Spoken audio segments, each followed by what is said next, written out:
Olá! Alguma vez parámos para pensar em como é que as nossas sociedades funcionam? Por que é que temos governos ou direitos? Bem, muitas das respostas vêm das ideias de um filósofo inglês que viveu há mais de 300 anos. Vamos lá descobrir como é que John Locke continua a influenciar o nosso dia-a-dia. Para começar, vamos a uma questão fundamental. Os nossos direitos são-nos dados por um rei, um presidente ou uma lei? Ou será que os temos só porque existimos? Era esta a pergunta que estava mesmo no centro do pensamento de Locke. Então, quem era esta figura? John Locke nasceu em Inglaterra em 1632. E isto foi numa época fascinante, cheia de enormes mudanças científicas e também de grandes conflitos políticos e religiosos. Claro que este ambiente acabou por moldar completamente a sua maneira de ver o mundo. Desde muito cedo que Locke mostrou um interesse enorme, não só pela filosofia, mas também pela ciência mais prática, experimental.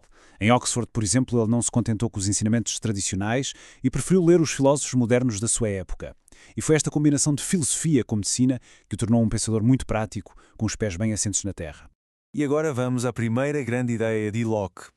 Ele fez uma pergunta que parece simples, mas que é incrivelmente complexa. Como é que a nossa mente adquire conhecimento? De onde é que vêm todas as coisas que nós sabemos? Na altura, muitos filósofos acreditavam que sim, que as pessoas já nasciam com certas ideias inatas, como o conceito de Deus ou do bem e do mal. Mas Locke não concordava de todo. Pelo contrário, ele propôs uma teoria completamente diferente e, para a época, revolucionária. E aqui está o seu conceito central, a tábula rasa. Locke defendia que a mente de um bebê é como uma folha em branco. Não há ideias inatas. Tudo o que sabemos, aprendemos-lo ao longo da vida, através da experiência. Então, como é que essa folha em branco é preenchida?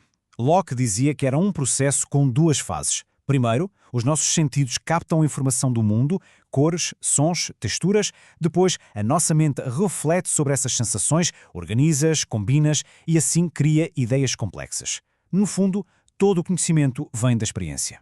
Agora vamos passar da mente individual para a sociedade. Se todos nascemos iguais, com uma mente em branco, o que é que isso significa para os nossos direitos? Bem, aqui Locke apresentou outra ideia radical. Existem direitos que temos antes mesmo de existirem governos. Para explicar isto, Locke imaginou um estado de natureza. Atenção, isto não é um lugar real, mas sim uma experiência de pensamento. Imaginem uma altura em que não havia regras, nem polícia, nem reis. Nesse estado, dizia Locke, as pessoas seriam governadas apenas pela razão e pela lei natural. E nesse estado de natureza, todos os seres humanos teriam três direitos fundamentais, que não lhes podiam ser retirados: o direito à vida, à liberdade e à propriedade. O ponto mais importante aqui é que estes direitos não são concedidos por um governo, eles são nossos só por sermos humanos.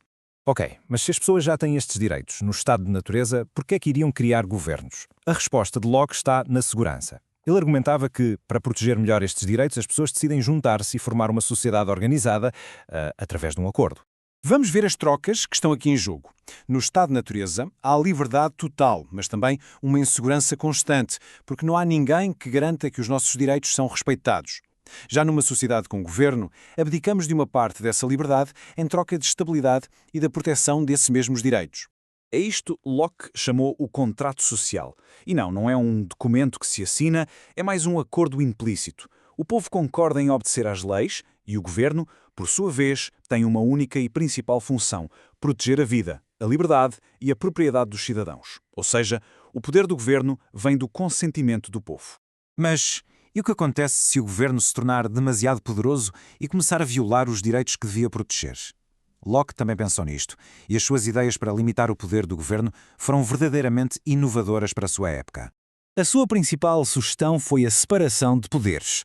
Ele defendia que as pessoas que fazem as leis não deviam ser as mesmas que as aplicam. Ao dividir o poder entre um ramo legislativo e um executivo, cria-se um sistema de equilíbrio que impede que uma única pessoa ou um grupo acumule poder a mais. E isto leva-nos à sua ideia mais radical de todas. Locke afirmou que, se um governo quebrar o contrato social e se transformar numa tirania, o povo não só tem o direito, como tem o dever de se rebelar e de o substituir. Porque, no fim de contas, o poder final reside sempre no povo.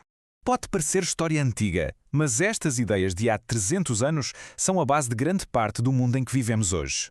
A influência de Locke é gigantesca e muitas vezes até invisível.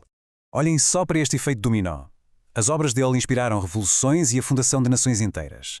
Documentos como a Declaração de Independência dos Estados Unidos e a Declaração Universal dos Direitos Humanos estão repletos das suas ideias sobre a vida, a liberdade e o papel do governo.